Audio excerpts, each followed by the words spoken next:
You guys will find that you have passions, and having a passion is a gift. I think we all have passions, and you don't get to choose them, they pick you, but you have to be alert to them. You have to be looking for them. And when you find your passion, it's a fantastic gift for you because it gives you direction, it gives you purpose. You can have a job, or you can have a career, or you can have a calling.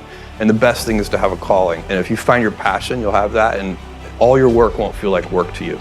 And many grown-ups do figure out over time what their passions are.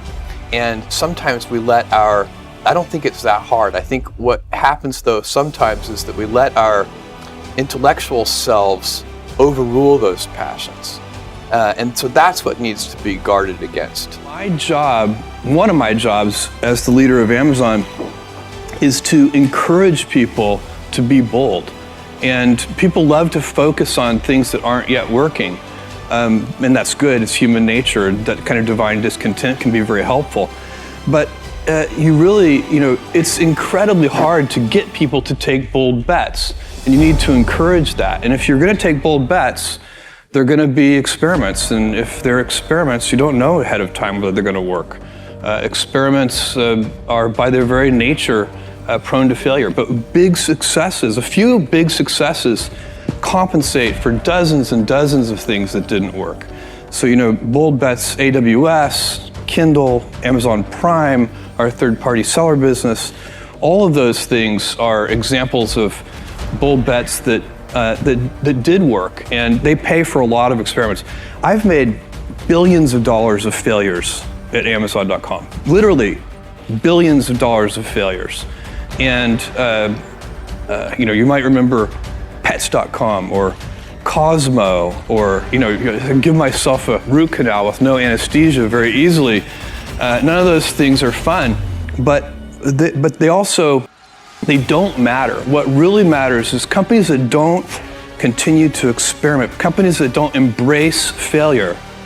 They eventually get in a desperate position where the only thing they can do is make a kind of Hail Mary bet at the very end of their corporate existence. Whereas companies that are, making bets all along, even, big bets, but not bet the company bets. I don't believe in bet the company bets. That's when you're desperate. That's the last thing you can do. It's not, you could be out of work and have terrible work-life balance. Even though you've got all the time in the world, right. You could just feel like, oh my God, I'm miserable, and you would be draining energy. And so you have to find that harmony. It's a much better word. And I think for most people, it's about meaning. People want to know that they're doing something interesting and useful. And for us, because of the challenges that we have chosen for ourselves, we get to work in the future, and it's super fun to work in the future for the right kind of person. You need to be nimble and robust. So you need to be able to take a punch, and you also need to be quick and innovative and doing new things at a high speed. That's the best defense against the future. And you have to always be leaning into the future. If you're leaning away from the future is going to win every time. Never, ever, ever lean away from the future. We all have adversity in our lives. I doubt if you really, if you know somebody, any friend or anybody that you talk to, there's no lack of adversity. And by the way, that's good, because it's what teaches us how to get back up. You fall down, you get back up. It always happens. And you get certain gifts in life, and you want to take advantage of those. But I guess my advice on adversity and success would be to be proud not of your gifts, but of your hard work and your choices. So, you may be, the kinds of gifts you get in life, you might be really good at math. It might be really easy for you. That's a kind of gift. But practicing that math and taking it to the next step, that could be very challenging and hard, and take a lot of sweat. That's a choice. You can't really be proud of your gifts because they were given to you. You can be grateful for them and thankful for them.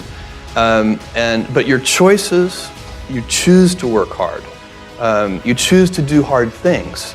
Those are choices that you can be proud of. Being an inventor requires, because the world is so complicated, you have to be a domain expert. I mean, in a way, even if you're not at the beginning, you have to learn enough so that you become a domain expert. But the danger is once you become a domain expert, you can be trapped by that knowledge.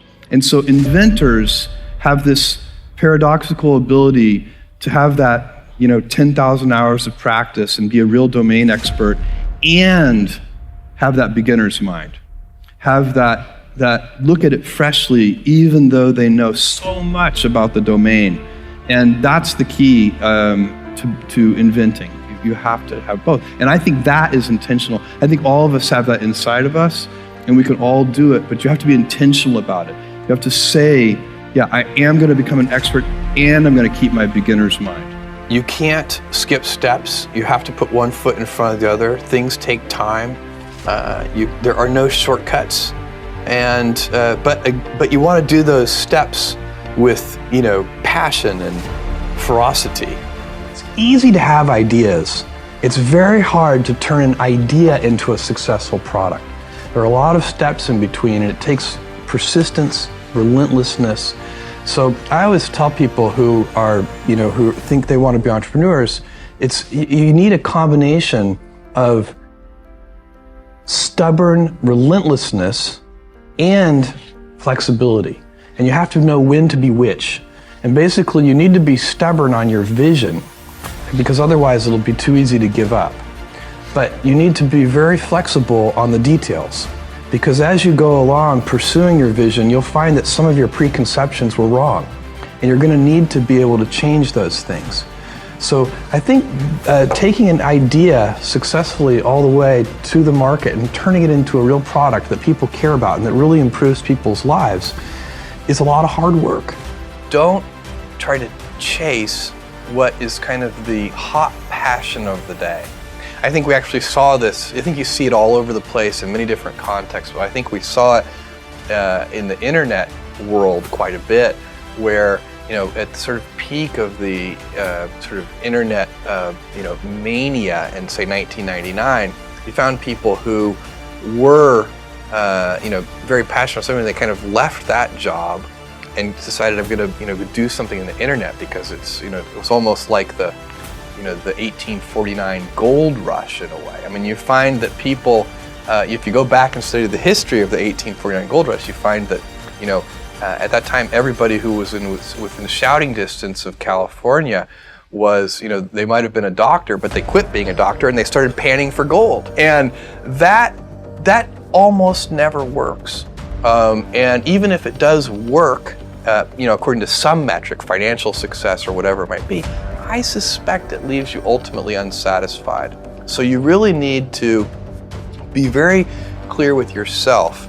And I think one of the best ways to do that is this notion of projecting yourself forward to age 80, looking back on your life and trying to make sure you've minimized the number of regrets you have. That works for career decisions. It works for family decisions. Do you want? I have a 14-month-old son, and it's very easy for me to, if I think about myself when I'm 80, I know I want to watch that little guy grow up. And so I don't want to be 80 and think, shoot, I missed that whole thing, and I don't have the kind of relationship with my son that I wished I had, and so on and so on. So if you think about that, so I guess another thing that I would recommend to people is that they always take a long-term point of view. And I think this is something about which there's a lot of controversy. There's a lot of people, and I'm just not one of them, believe that you should live for the now. I think what you do is you think about the great expanse of time ahead of you and try to make sure that you're planning for that in a way that's going to leave you ultimately satisfied. So this is the way it works for me. And I mean, everybody needs to find that for themselves. So I think there are a lot of paths to satisfaction, and you need to find one that works for you.